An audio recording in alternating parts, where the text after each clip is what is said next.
I'm curious. I am curious. Curious. By nature. Welcome to Curious by Nature. I'm Jessica Johnson from Newswise. Video calls are part of everyday life, and most of us think we're safe when the camera is off. But Dr. Chen Wang, Associate Professor of Computer Science at SMU, discovered that small sounds during a call can reveal details about where a person is located, even without video. His research shows why we need better privacy protections in apps like Zoom and Teams. Dr. Wang, welcome to the podcast. Please introduce yourself. My name is Chen Wang. I'm an associate professor of computer science from SMU, Dallas. My research interests include cybersecurity and privacy, also mobile sensing and AI trust. I'm curious about whether the video conferencing systems are secure, even when users can freely disable their webcams or mute microphones for their privacy needs during the video calls. You were looking at how malicious attacks can happen on Zoom and other video conferencing platforms. And can you tell me a little bit more about that? So the research has been just published in this year's IEEE Symposium on Security and Privacy. This is one of the 4 leading security conferences. And we are continuing the research to investigate the potential impact of the identified, we call it echo sensing attacks, and to improve the security of echo cancellation algorithms.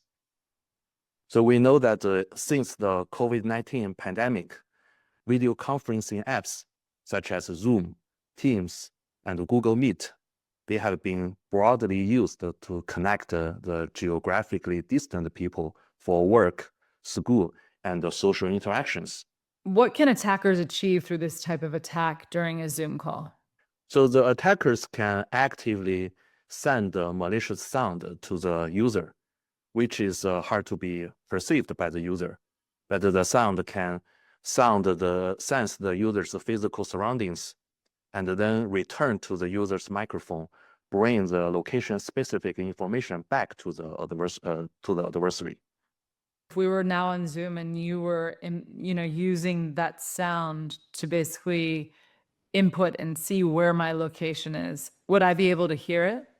Yes. So the sound, we call it malicious acoustic signals sent by the adversary. They will be played by your speaker on your PC or on your smartphone. And these signals will transmit, right, and then reflected back by the walls, by the furniture, and also by the human body. And those signals will return to the microphone, and they contain the sensing information about the user's physical surroundings. So for example, if the user is within a vehicle, in an office, or at home, so these physical surroundings are different. And then the returned the echo signals are also different. By leveraging AI models, we are able to discern the echo signals and then tag the user's location or infer the user's location. So let's say, how would you be able to see where I am now if you put out one of those signals? This attack requires we first tag the user's location using acoustic signal. And then next time when we meet, I can send the same signal and then match with a profile I have used to tag the user's location. And then we can identify the recurrent location of the user. So this means we are able to collect the user's acoustic tags of their location beforehand. But if we don't have such prior knowledge, what we can do is to infer the location context of the user. For example, the home rooms, they share the similar physical surroundings. The hotel rooms, they share physical surroundings. And the office, they are different. Also vehicle and even outdoor places, they are also different. So we can roughly infer the user's location if we don't have the prior knowledge about the user's acoustic tags. Okay, so you can kind of get a sense of where someone is, like whether they're in a car or outside, but you don't know necessarily the exact location of where that person is. This is applied to the first time the user have the phone call or the video call with the adversary. And at the first time, we can roughly infer the location context. But the next time, right, during the first call, the adversary already get the location tag based on the acoustic sensing. And next time we meet, the adversary can identify whether you are at the same location and then know where the user is. So this means that if they are frequently meet with each other or meet more than once, the adversary can get the exact location where the user is. How would someone get the exact location? This is because the acoustic signal sent by the adversary, when they played back by the user's speaker, so they will travel around the room and then reflected back by the wall and the furniture. So these physical settings are different for different home, and even the table surface they gonna reflect the signal, and these physical surroundings cause the acoustic signal to be different, and even the home room, they have very similar physical settings. The acoustic signal are still sensitive to distinguish they are the different home rooms. Okay, so someone could say, okay, the person is in a home and they're in the same home that they were last time, but they don't know the exact address of that person. Is that correct? Right. For the exact address, it would require some prior knowledge. For example, the adversary could be anyone the user knows. So it could be any meeting participant. So this means the adversary may have the prior knowledge about where your office is or where your home is. Mostly the inference, though, about the exact location. They can establish that it's the same location or a different location, but they don't know the exact address. It's just an inference or based on other data that they have. Right. What I was wondering about is if there are other types of ways that you can envision or that have happened that create security concerns or have created security issues for people with this type of attack. So the adversary can tag the meeting participant's location with the acoustic fingerprints and further achieve unauthorized surveillance. The vulnerable location include the daily and the recurrent places the victim users frequently go to, such as the office, homerooms, and vehicles, and also new places, right? For example, determine whether the user is traveling, and that has not been tagged by the adversary before. And considering the the large amount of user base of video conferencing, the attacker consequence can be enormous. So for example, based on the attacker's goal and the available tag the location, we can consider revealing the more places with a finer resolution. And basically, the adversary can do the first is the binary location inference, because in many scenarios, the attacker's goal can be just achieved by one class classification with a binary inference. For example, the supervisor may want to know whether you are at the office during the working hours, or a thief or spy may want to know whether you are at home. And they can also be a multi-location Paris inference. If the target user's multiple places have been tagged before, the adversary can perform a multi-class classification to recognize where the user is, whether they meet online. And there are also the place context inference. So this means even the adversary does not know the exact address of the place, but it can still be classified to be one of the common place contexts, such as rooms, office rooms, lobby, vehicles, and also hotel rooms. Can someone who's on one of the video conferencing platforms hear if someone is trying to inject a sound in order for malicious purposes? It will be hard for the adversary to notice whether the victim is under attack because of the acoustic signal the adversary send.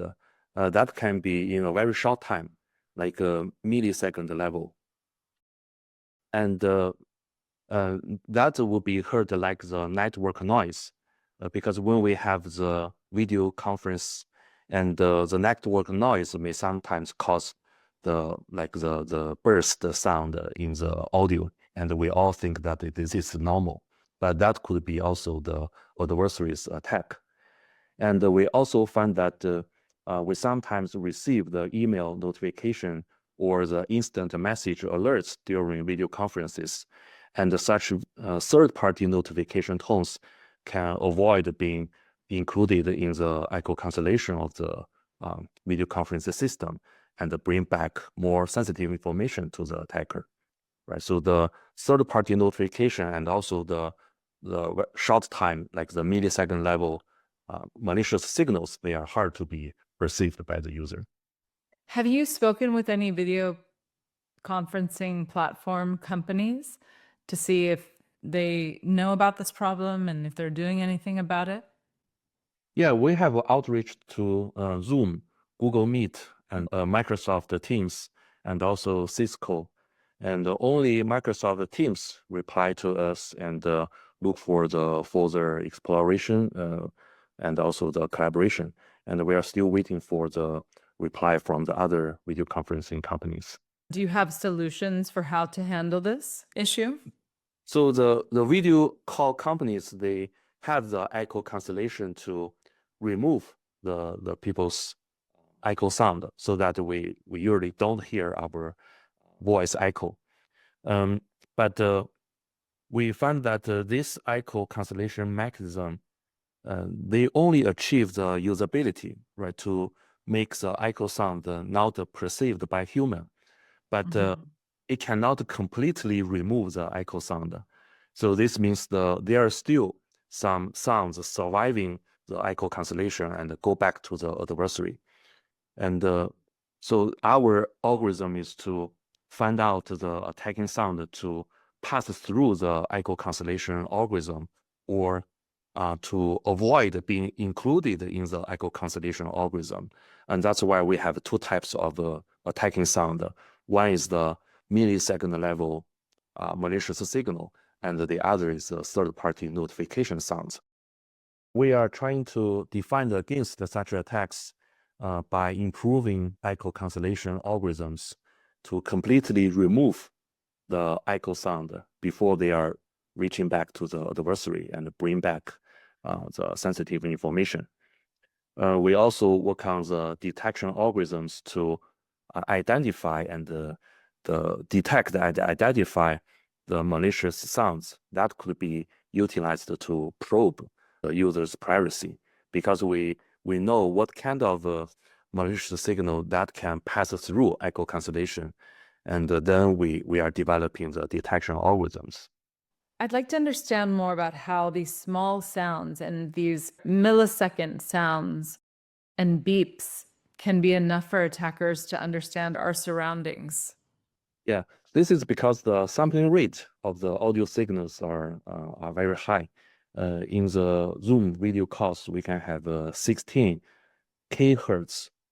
That brings a lot of information. Even we send the millisecond level probing signals, we can still obtain sufficient information about the location. Moreover, the adversary can send multiple probing sounds in one meeting session, and to infer the user's location. That would also significantly improve the location inference privacy.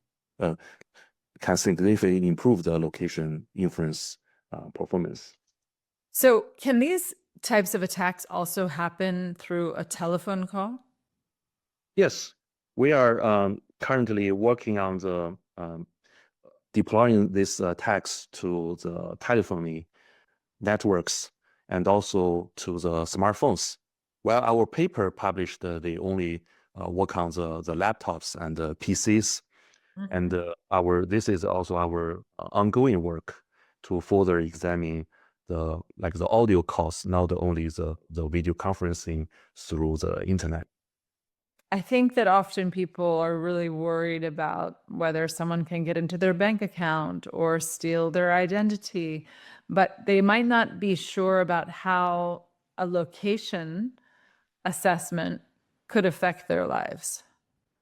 Yeah, you can consider the video conferencing systems provide a surveillance technique for the adversary, right, to track the user, especially if they have a frequent calls, and there is no malware installation needed. So this means any meeting participant could be potentially an adversary to actively probe each other's privacy.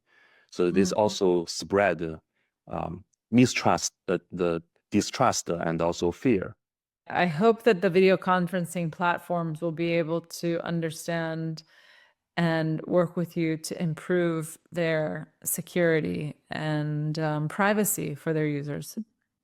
Yes, this is because they have a large user base, right? And the millions of users are using their video conferencing tools. So definitely we want to work with them to improve video conferencing security.